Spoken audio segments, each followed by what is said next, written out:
Hey Divas, what's up? It's your girl Diva and welcome back to the House of GlamTv.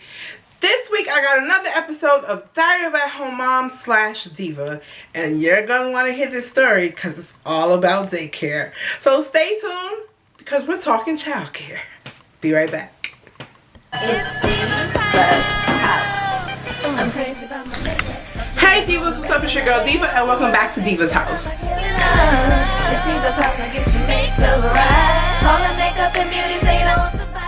Alright guys, so items number 15, 14, and 13 are all makeup brushes. Face, like, comment, subscribe. Ladies, stop by, you know I'm giving you life. My channel's everything, don't forget to like, comment, subscribe.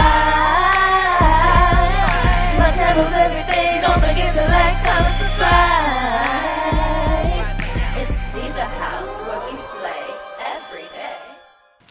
Alright, my fabulous Diva moms out there. So I'm trying to keep to my word and bring out more stories about daycare because I realize a lot has been going on and all this other stuff. So let's get to it. So daycare. Every mom who is getting ready to either go back to work or just wants to get out the house for a couple of hours, especially as a new mom, your concerns with daycare, of course, in these recent times is, are they going to take care of my child really, really well? And I'm going to see if I can find the original video in the archives of when I first was thinking about daycare and sending her to get daycare and how that whole situation went. So baby girl has been going to daycare since last year. She's been doing really well. She's learning a lot. And like I told you guys in the last video, she's been definitely picking up a lot of words. She's been learning a lot more, which is awesome. But I've come to a dilemma. Now it's getting closer to the holidays and we just got over Thanksgiving. Hope you guys had an amazing Thanksgiving. So for Thanksgiving, her daycare was closed Wednesday, Thursday, and Friday. Her dad was off, lucky enough, Wednesday and Thursday. Well, Friday, I had to find somebody to watch my child.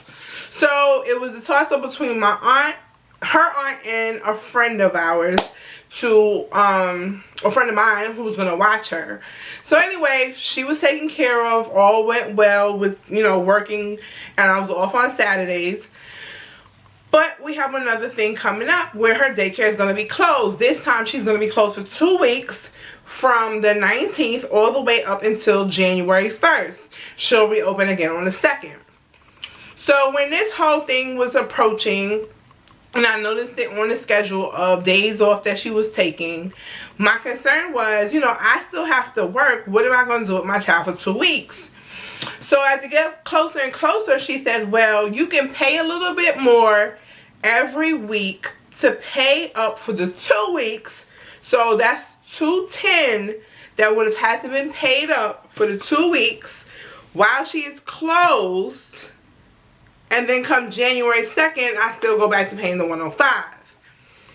So y'all not really hearing me. Let me reiterate this. So every week from sometime in the beginning of November up until when she was getting ready to close for Christmas, I would have had to pay additional money on top of what I already pay her every week to make sure that those 2 weeks are paid for. So she was going to get paid for the 2 weeks that she's closed. And then I still would have had to come out my pocket to either place my daughter somewhere else for 2 weeks or have a family member try to help me out and take care of her. But that's money that would have been, I would no longer have in my pocket. She'd have been getting paid to be closed for 2 weeks. So I felt like that's not going to work. I'm already working with a very small check as it is. I only work part-time. So I would have been paying for you to be closed and still have to come out of my pocket to pay somebody else to watch her. And I didn't feel like that was, and I get it. It's your private business. You still got to make your money. But I kind of felt like that wasn't fair because for 2 weeks now, you're getting paid to do nothing and be on vacation with your family while I still have to come out of my pocket to pay for somebody else to now take care of her. I don't make a whole lot of money to begin with, so I just said to her, I'm going to withdraw her for those 2 weeks because that money can be put toward that extra money that I would have paid to give to her to hold her spot for 2 weeks. I could have did a whole lot more with. you know, get her Christmas done, get her some more clothes if need be, make sure she has her essentials here in the home, things like that. I don't make a whole lot of money to begin with, so every little dollar for me, I kind of count and make sure that it gets allocated to where it needs to get allocated to. So I did find another daycare that I wasn't too crazy about in my area that I'm going to use for a drop-in service. But that's about $37 a day. I didn't want to register her because she's not going to be going there after the 2 weeks is up. I'm going to end up sending her back to her original daycare because, and I probably should take you guys on a ride along with me one day so you can see how close it is to my house. Like, this woman is very close to my house. It's in her home. Niobe's comfortable there. She's learning. She's thriving. And it's convenient for me to come home from work, either come here and, you know, take a break and then go pick her up at like 4:30. And I know she's right down the street. I don't have to worry about her. This other daycare is not too far from our home, but the area to me looks kind of shady. And it's not like, when I went to take a look at the facility, the classrooms were all open. So I can be in a toddler 2 room and I can look directly into toddler 3 room. There's no glass partition, there's no wall partition. So I'm like, that kind of noise from each room just doesn't seem like it would be a perfect environment for a child to work, to learn in. So I'm like, I'm wondering, like, y'all just a glorified daycare service, and these kids, are they really learning anything, or are they running around playing all day? Because each body can, you know, you could look into each other's rooms. So I don't have a lot of options here for daycare, I've noticed, in the area. I've seen some of these 24-hour daycares, but the areas that they're in, it's not even that the areas look shady, it just looks like the place don't look like somewhere you would want to take your child to drop them off to be there, you know, late if you have to stay late.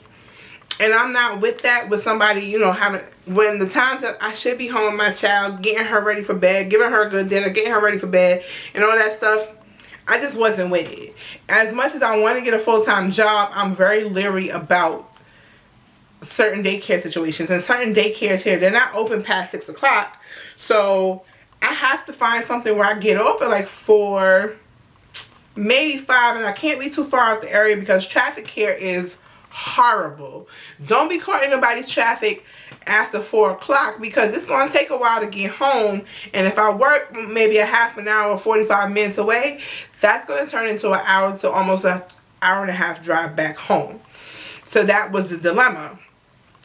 But I'm interested to hear about some of my moms who are out there working, how you guys have dealt with daycare. Have you dealt with a private daycare, or have you dealt with a facility that is not closed as much because of certain holidays?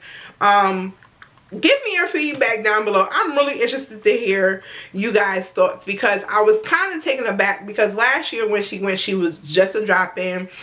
And even through with the Christmas break coming and everything, she was open during those times. But she was closed like Christmas and New Year's and New Year's Eve, which was acceptable. It was fine.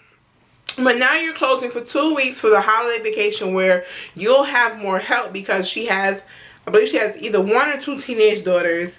Her husband helps her in her daycare. So she'd have a little bit more help with the kids. And even if you don't have a lot of children, you're still making money because whether us parents take a vacation and decide to take our kids away for a week or a couple of days and they don't come to daycare for a whole week, guess what? We still have to pay her.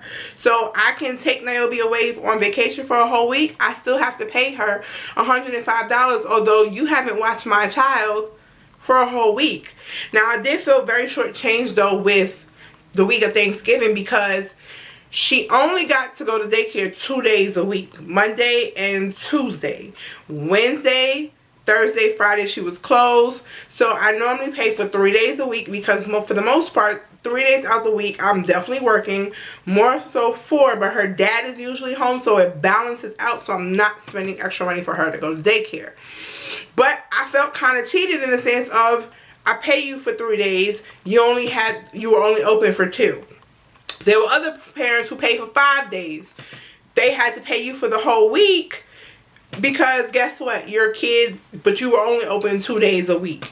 And then they had to turn around and probably find somebody else to watch their child for them if they, like me, had to go to work. So, and I understand, and some of you may say, well, it's like any job, she has to get paid. She probably gets paid holidays. People working in the regular workforce get paid holidays and all this other stuff. So that's her paid holiday and all that other stuff. But at the same token, you're a private daycare. You can be a little bit more flexible, but to close for 2 weeks to inconvenience all your parents and still want to get paid for those 2 weeks, although you've already taken your vacation throughout the year. Unfair? Not unfair? Let me know what you guys think in the description box. Let me know what y'all think. I'll be dying to hear your responses. That's all I have for you guys this week on this episode of A Diary of an At-Home Mom / Diva. Make sure you leave your comments down below. And if you're new to my channel and this whole segment, please give it a thumbs up and hit that subscription button. Make sure you don't miss out anything here at the House of Glam. So all my new subscribers, welcome aboard and thank you guys for joining us. And to all my old divas, I know y'all fabulous. So until next time, divas, y'all stay fab because you know your girl is too. I'll check you guys in my next one. Bye.